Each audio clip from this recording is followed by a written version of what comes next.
Good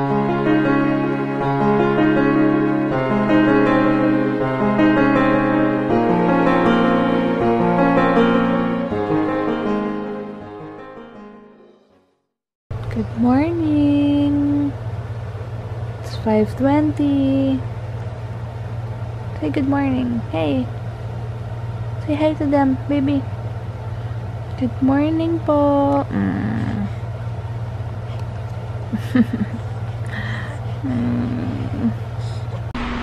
10:30 na. Ang sarap ng tulog namin. Nakiko-operate naman to kasi gusto na yung pillow. Bigitin na yan. Wake up na. Ang ulam is bacon and egg! Yay! Breakfast pa lang to for sure. Super likot. Thank you, Ninong Abby and Ninong Ian for the bathtub.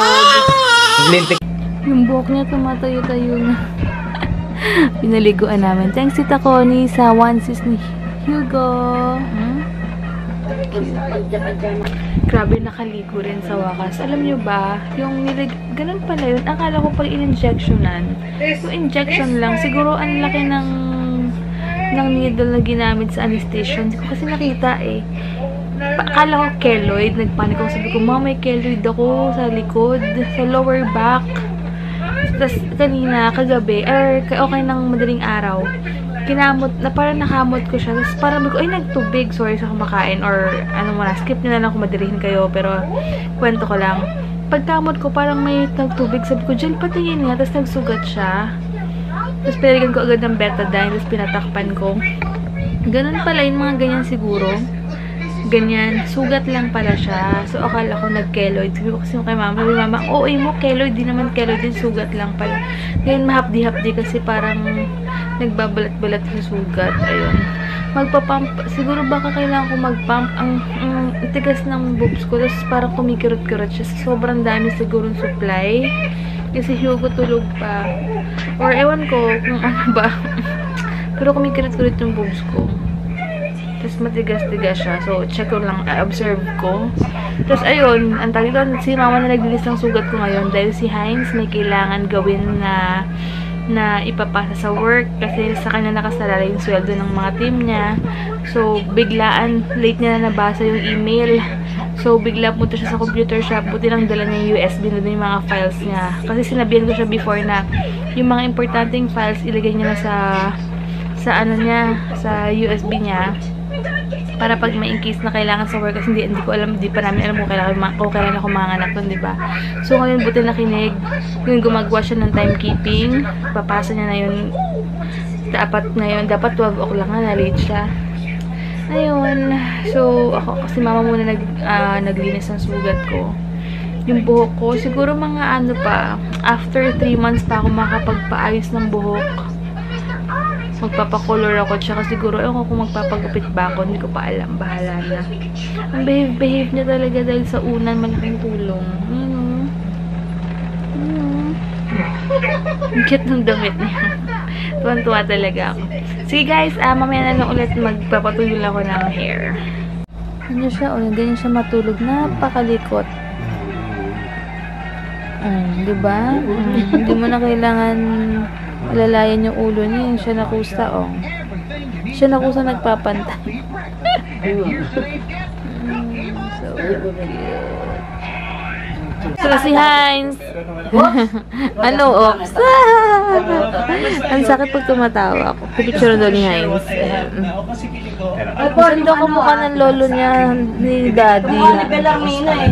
Ay, grabe. Sakit-sakit na. Pero okay lang. Worth it naman, nakatuwa. Yan siya, papahinga muna ako si mama. Bakit nakakunot na ngayon? Pag-gising siya, gusto niya lagi may kausap. Hindi pwedeng hindi mo siya kakausapin. As in, pag gising siya, tas deadmine mo lang kasi may ginagawa ka or kung ano man, iiyak pa papansin. Kailangan lagi may kausap, hindi pwedeng wala. Ay, pero okay na, nakatuwa. Ngayon si Heinz, umalis muna. Umalis siya ulit. Tapos kukunin kasi yung construction bond dun sa developer nga namin, ng bahay namin.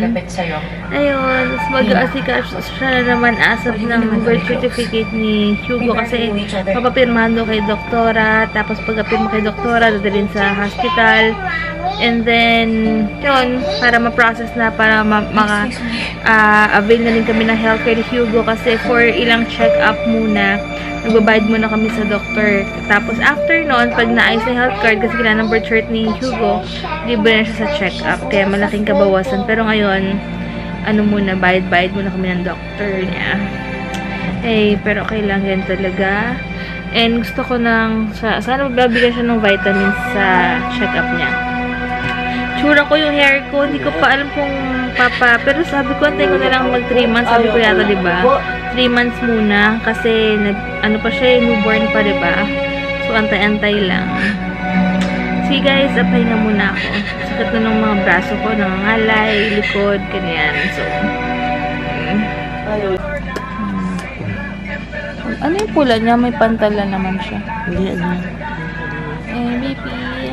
Grabe, super likot matulog, oh. Diyos ko po, kung makatagilid, May wagas. pantol siya. Ewan ko kung parang may kumagat ba or what. Hindi naman siya, bebo, nakatagilid. Ayan guys, tawag dito sa hospital. Hindi nga maganda yung wipes. Tingin na. Hindi maganda yung gantong wipes. Tingin. Parang na, iba. Ang gas. Parang siyang, hindi siya cotton. Parang mumurahing, Parang plastic. Parang plastic. Tapos sobrang amoy pa. Iba yung mga binigay sa akin nung baby shower tsaka ni Anthony Sis Jerry. Magaganda yung mga organic. Marami kaming cotton. Kung kailangan mo. Ayun. Ang tawag dito, grabe, tulog na si Hugo. Gusto niya talaga sa pillow na to. Yung parang ganyang pillow na yan. Yung flat. Tapos, kaya pala nung nasa crib siya, hindi siya masyadong comfy dahil na antigas pala. Kaya pala kada baba ako iiyak siya at hanggang sa makatulog siya sa braso ko. Mga ganun. Lobat na ako. Lobat na. So, later na lang guys pag sa bahay na lang ako dadaldal ako ano man, i-update ko kayo. Parang nakakakita nga. Tignan mo, pag nasalita si Heinz, tumituyin siya, hinanap niya si Heinz. Kala mo nakakakita no? Labing sensitive ng ears no? Hey baby! Brown ang putong Hey guys, bye na kami. Si Hugo, ayan. Hey baby. Tulog na tulog kayo na po siya tulog. Ayusin ko muna pala yung kama, yung mga gamit namin. Ayusin ko yung mga inamin kong gamot. Tsaka yung mga ibang damit ni Hugo na nilaban na. Tapos, yung mga food na binili namin sa 7-Eleven kanina. Good night na si Hugo. Good night. Tomorrow naman po. Meron kaming mini dining dito sa taas. Inakit na rin para dito daw kami kakain.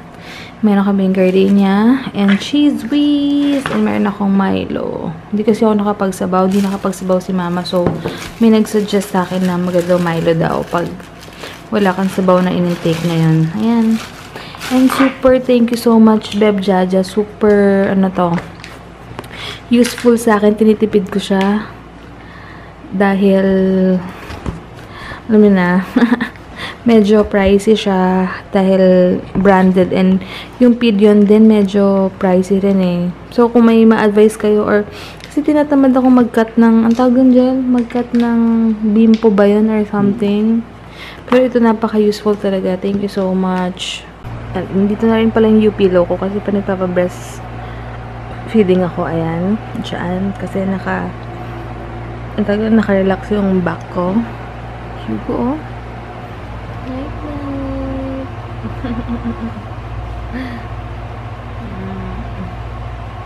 So, ayun guys. Taga lang. Dilaw yung ilaw namin. Kaya iba. Anyway, bukas na lang. Tomorrow, marami kami may mga asikasuhin si Heinz. Tapos, ako, kila mother. Manood mo kami na movie. Mag-edit muna ako. Hindi manood kami na movie. Banding namin na Heinz to habang tulog si Hugo. Tara lang, hindi ka na lang siya nakita. Sobrang busy ka today. Diba sa IG stories ko naman sila ang lagi ni Hugo. Yeah, just busy and grabe, daddy duties. Yes. So, yeah. Night guys. Good night everyone. Bye.